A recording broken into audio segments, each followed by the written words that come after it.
Hello, welcome back to my channel. और आज मैं डिस्कस करने वाला हूँ नेमार का जो डील हुआ अल हिलाल में, इसके बारे में। इसका कुछ पॉजिटिव साइड मैक्सिमम लोग क्रिटिसाइज कर रहे हैं, तो मैं इसका पॉजिटिव साइड निकाल कर लाया हूँ और होपफुली आप लोगों को अच्छा लगेगा।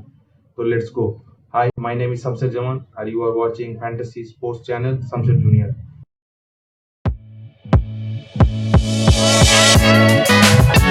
नेमार सऊदी अरेबिया चला गया, यूरोपियन फुटबॉल को छोड़ के एशियन फुटबॉल में आ गया, एंट्री कर लिया। तो इसको बहुत सारे लोग क्रिटिसाइज कर रहे हैं क्योंकि उसके पोटेंशियल अभी भी बहुत ज्यादा इम्पैक्ट कर सकता था यूरोप में।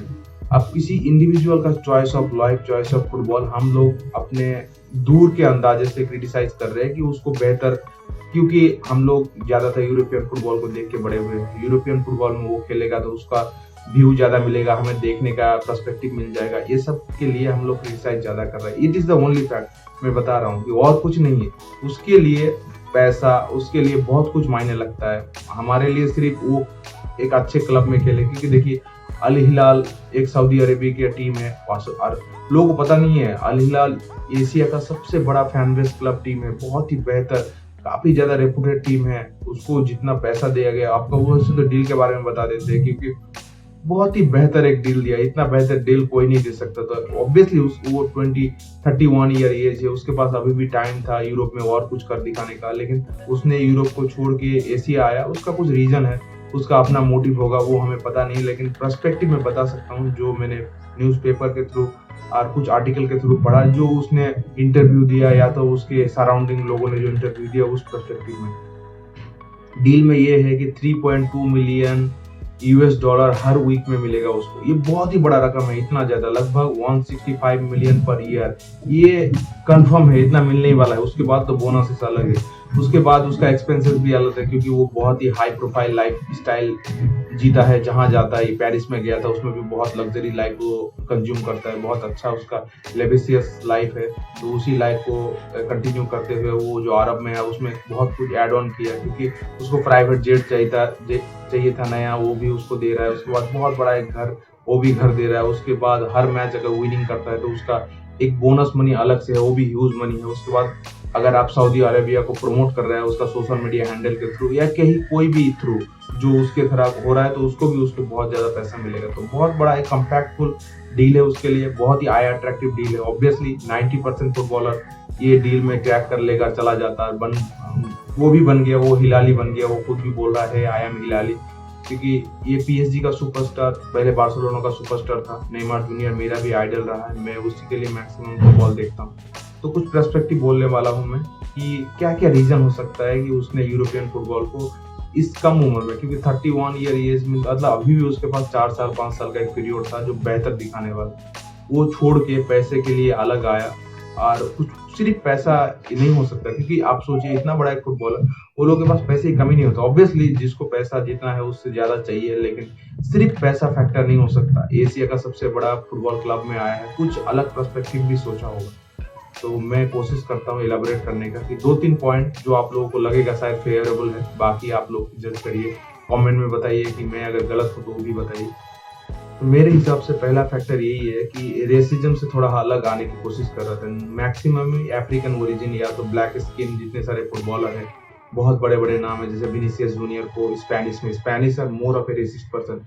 लोगों को पता है कि उतना ज्यादा गंदे कमेंट करना, बोलना, तो एक्जैक्टली वही यूरोपियन इन्वायरमेंट में चलता है। एशिया थोड़ा अलग है रेसिज्म से, क्योंकि एशिया में उतना रेसिज्म चलता नहीं है, क्योंकि फुल्ली व्हाइट और ब्लैक का सेपरेशन भी नहीं मिलेगा एशिया में। ब्राउन लोगों का ज्यादातर मिक्सचर मिलेगा, लोग पोलाइट ज्यादा होता है, जेंटल ज्यादा होता है। ऊपर से एक मुस्लिम अरब कंट्री में वो मतलब आ रहा है, उसमें और भी रेस्ट्रिक्शन ज्यादा है। यहाँ पे क्राइम बहुत बड़ा एक, मतलब आप ऐसा नहीं कि बहुत छोटे क्राइम कर लिया आप बच जाओगे, तो बहुत ही बड़ा वो मायने लगता है। और वहाँ का गवर्नमेंट भी अलग पर्सपेक्टिव पे देखता है। मेरे हिसाब से रेसिज्म एक फैक्टर हो सकता है कि उसको ये माहौल से अलग आना है। उसके बाद सेकेंड पॉइंट में ये बताऊंगा, bad media influence. European world में मीडिया इन्फ्लुएंस बहुत तेज है, बहुत ज्यादा है, क्योंकि लोगों को अलग ही पर्सपेक्टिव करता है। मीडिया के थ्रू उछाल ये वो करने के चक्कर में बहुत सारे फुटबॉलर का जिंदगी बर्बाद हो जाता है। तो वो भी सोचा होगा कि थोड़ा मैं साइड आके, क्योंकि अभी भी मेरे पास टाइम है, इसलिए उसने लॉन्ग टर्म नहीं, सिर्फ 2 साल का ये कॉन्टेक्ट किया है कि 2 साल में, अगर देखिए 2 साल करने का एक और रीजन है, उसको वर्ल्ड कप खेलना है जो यूएस में होने वाला है। तो वो जो पीरियड उसको ट्रेनिंग पीरियड मिलने वाला है, एक पैसे के साथ इतना best facility period family security सब मिल रहा है, तो एक और फैक्टर ये हो गया। और थर्ड में यही बोलूंगा कि उसके लिए कॉस्ट ऑफ लिविंग, बहुत बेहतर लिविंग उसको प्राइस के साइड मिल रहा है, तो ये एक और है।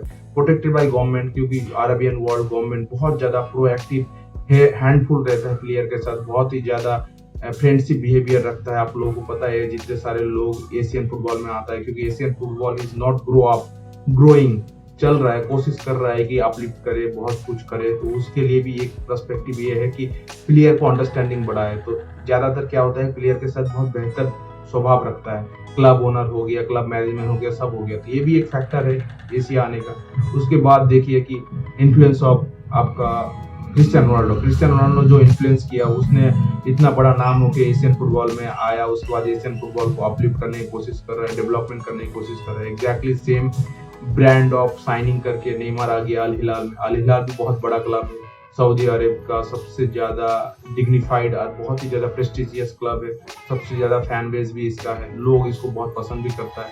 हिलाली का एक क्राउड अलग ही है एशिया में, क्योंकि नॉर्मली आई एम हिलाली बोलना बहुत इजी है, लेकिन वो पर्सपेक्टिव आप समझ नहीं पाओगे अगर आप अरेबियन वर्ल्ड में अगर रहते हो। अरेबियन वर्ल्ड में रहोगे, सऊदी अरेबिया का अल हिलाली का एटमोस्फियर आप देखोगे, इट्स क्रेजियस्ट, तो ये एक अलग पर्सपेक्टिव हो गया उसके लिए। उसके बाद क्लब का हॉस्पिटैलिटी हो गया प्लेयर के थ्रू, बहुत ही कंफर्ट लाइफ जीने की कोशिश करता है, वर्कलोड ज्यादा नहीं रहता, कम मैचेस भी खेलना मिलेगा, तो उसका इंजरी फ्री भी हो सकता है। नॉर्मली यूरोपियन वर्ल्ड में एक कोई भी क्लब साइनिंग करो तो अगर वही क्लब का टूर्नामेंट होता है, क्लब का अलग से एनवायरमेंटल के लिए 2-3-3-4-5 इसीलिए ट्रेवल होता है, 4 भी जीत सकते हैं, तो वहाँ ये ऐसा नहीं, यहाँ पे एटलीस्ट 2 या 3 ही होता है, तो इसमें आपको रेस्ट पीरियड भी ज्यादा मिलेगा, वर्कलोड भी बहुत कम रहेगा, अंडरस्टैंडिंग बिटवीन प्लेयर। एक प्रॉब्लम ये है एशिया में आने का कि वर्बल कम्युनिकेशन, क्योंकि एशियन वर्ल्ड इंग्लिश में ज्यादा बात करेगा, आप वो लोगों को स्पेनिश भी नहीं पता, पुर्तगीज भी नहीं पता। ब्राजीलियन लोग ज्यादातर स्पेनिश या पुर्तगीज में एक्सपर्ट होते हैं, इंग्लिश उतना जानते नहीं है, तो नेमार के लिए ये एक न्यू चैलेंज है, इंग्लिश में ज्यादा अच्छा स्पोकिंग करना है, या तो अरबिक सीख ले, सबसे बेस्ट है। तो ये सब चीजें, तो कुल मिला के मैं यही बोलूंगा, ज्यादातर लोग नेमार को क्रिटिसाइज ये कर रहा है क्योंकि हम लोग देख नहीं पाएंगे उसको कंपटीशन करते हुए यूरोपियन प्लेयर के। लेकिन सोचिए यूरोपियन बड़े बड़े प्लेयर अगर एशिया आ रहा है और एशिया में आके यही सब क्लब ज्वाइन कर रहे हैं, तो कंपटीशन हमें दिखेगा ऑब्वियसली। देखिए कोई नहीं सोचा था कि सऊदी अरेबियन प्रो लीग को इतना ज्यादा इंपॉर्टेंस मिलेगा। जब क्रिस्टियानो रोनाल्डो ट्रांसफर होकर इधर आया तो लोगों का पर्सपेक्टिव चेंज हुआ, नेमार भी आ गया, पहले 2-3 दिन क्रिटिसाइज करेगा, उसके बाद उसका वाह करेगा, जब वो हैट्रिक करेगा, जब वो अच्छा प्रदर्शन करेगा, सब उसको लेके बहुत ज्यादा सराहेगा और बोलेगा कि वो अच्छा कर रहा है। ऑब्वियसली सबके लिए पर्सपेक्टिव अलग होगा, यूरोपियन लोगों के लिए पर्सपेक्टिव अलग होगा, एशियन में हूँ एशियन पर्सपेक्टिव अलग होगा, अफ्रीकन पर्सपेक्टिव अलग होगा, उसका अपना इंडिविजुअल पर्सपेक्टिव अलग होगा। तो फुटबॉलर उसका अपना लाइफ है, चॉइस ऑफ लाइफ चूज करने का अधिकार उसके पास है, उसने यूरोपियन वर्ल्ड में काफी दिन रहा है। हर किसी को कंपेयर करना, बहुत सारे यूट्यूबर को देख रहा हूँ कि कैरियर कंपेयर कर रहा है गैरेथ बेल के साथ, ये बहुत रेडिकुलस स्टेटमेंट है, गैरेथ बेल के साथ नेमार जूनियर का कंपटीशन करना। देखिए टैलेंट वाइज कोई कंपैरिजन नहीं है, always better Neymar, Gareth Bale के नाम तो मैं कभी नहीं ले सकता। मेरे हिसाब से नेमार जूनियर टॉप 3 फुटबॉलर में रहता है करंट सिचुएशन में। ऑब्वियसली इंजरी प्रोन होता है तो थोड़ा बहुत आपका डिवैल्यू कर सकते हो, लेकिन फिर भी मेसी रोनाल्डो के बाद अगर किसी को नाम मिलना चाहिए तो वो नेमार जूनियर। इतने सारे उसका मैचेस जीता है, उसका अगर कार्ड देखोगे जो स्कोर कार्ड होता है, रेज्यूमे होता है, तो उसमें पता चल जाएगा। गैरेथ बेल को पता नहीं किस एंगल से बोलते हैं गैरेथ बेल का कैरियर उससे बेटर है, इसीलिए क्योंकि वो जब तक यूरोपियन फुटबॉल खेला, आप लोगों को देखा, उसके बाद बेंच में भी बैठा, आपका रियल मैड्रिड में बहुत सारा चैंपियन लीग जीता, तो वो उतना इन्फ्लुएंस नहीं करता। कोई टीम में मेन प्लेयर है, मेन कार्ड होकर तुम जब मैचेस जिताते हो तो बहुत ज्यादा इम्पैक्टफुल होता है। ऑब्वियसली देखिए इंटर मायामी चला गया मेसी वहां जाकर क्या इम्पैक्टफुल काम कर रहा है, एग्जैक्टली सेम इम्पैक्टफुल काम करेगा, क्योंकि देखिए क्रिस्टियानो रोनाल्डो अप एज हो गया, लास्ट उसका 1-2 साल है। नेमार का ऐसा नहीं है, नेमार एशिया आया तो एशिया का एक यंग इन्फ्लुएंस भी बढ़ जाएगा। नेमार को मैक्सिमम यंग प्लेयर ज्यादा पसंद करता है, स्किलफुल है, ड्रिबलिंग करता है, बहुत सारा स्किल, ब्राजीलियन जो अपना स्किल अलग ही होता है उसको भी ले आता है, तो वो देख के भी अट्रैक्ट करेगा। तो एशिया में फुटबॉल बेस और बढ़ेगा, फुटबॉल का स्ट्रक्चर बढ़ेगा, इंफ्रास्ट्रक्चर बढ़ जाएगा उसको देख के, तो ये बहुत बड़ा पर्सपेक्टिव है। ऐसे ही नहीं कि इतने सारे पैसे दे दिया सऊदी अरबिया, ऑब्वियसली उसका बैक प्रोग्राम होगा, उसका पूरा सोच होगा, विजन होगा कि कैसे इतना पैसा उठा सकते। देखिए जर्सी से तो आ ही जाएगा बहुत सारे पैसा, ऑब्वियसली आ रहा है, जर्सी प्रोडक्शन करता है तो बहुत ज्यादा पैसा आता है। उसके बाद फिर मैच भी हो गया, अब कंट्री एशिया में बहुत सारे देश में आएगा, जहां जाएगा वहां पे उसका फैन बेस अट्रैक्ट करेगा, उसका प्लेस पूरा स्टेडियम खचाखच बढ़ जाएगा, उसका स्टेडियम तो टिकट सेल का मैं बता रहा हूँ कि उससे भी पैसा आएगा। और भी बहुत चीज है जो हमें पता नहीं, स्पॉन्सरशिप तो है ही, अलग अलग चीज जो मार्केट वैल्यू और कंज्यूम करेगा एशिया, और एशियन अट्रैक्शन वर्ड बढ़ जाएगा। आप देखना ब्रॉडकास्ट राइट के लिए वैल्यूएशन बढ़ जाएगा। अभी पहले जो चैनल सऊदी अरेबिया का बहुत ही कम पैसे में 2 मिलियन 3 मिलियन में ब्रॉडकास्टिंग राइट मिलता था, अभी 100 मिलियन से नहीं मिलेगा, नीचे नहीं मिलेगा। तो ये भी एक फैक्टर है। तो प्लेयर आने का बहुत बड़ा फैक्टर होता है। मेरे मानने में पॉजिटिव साइड देखना चाहिए, इंडिविजुअल चॉइस है। एक एज के बाद अगर कोई पैसे के ऊपर जा रहा है तो ये कोई गलत नहीं है। बहुत ही कम प्लेयर होता है जो एक क्लब में ही रह जाता है। फ्रांसिस्को टोटी को समझते हैं, ज्यादातर कंपेयर करता है उसी को, क्योंकि उसने पूरा जिंदगी रोमा के लिए खेल लिया इसीलिए क्योंकि रोमा ने भी उसको चाहा, वो हमारे लिए खेले। तो दोनों का अंडरस्टैंडिंग, म्यूचुअल अंडरस्टैंडिंग होना चाहिए। तो मैक्सिमम टाइम क्या होता है कि आपका इन्फ्लुएंस, क्लब का इन्फ्लुएंस एक टाइम आके टूट जाता है। तो यही हुआ। तो let's forget about that. Neymar के लिए अप्रिसिएशन करते हैं, देखते हैं कि अल हिलाल में वो आके अल हिलाल को कितना इंप्रूव करता है, एशियन फुटबॉल को कितना इंप्रूव करता है। तो बेस्ट ऑफ लक। और इंजुरी प्रून रहेगा तो और भी बेटर चांस होगा वर्ल्ड कप में बेहतर प्रदर्शन करने का, एक फिटनेस वाइज भी और खेलने का भी। तो लेट्स सी। आप लोग देखिए नेमार जूनियर को, मैं भी देखूंगा कि एशिया में कैसे इम्पैक्टफुल काम करते हैं।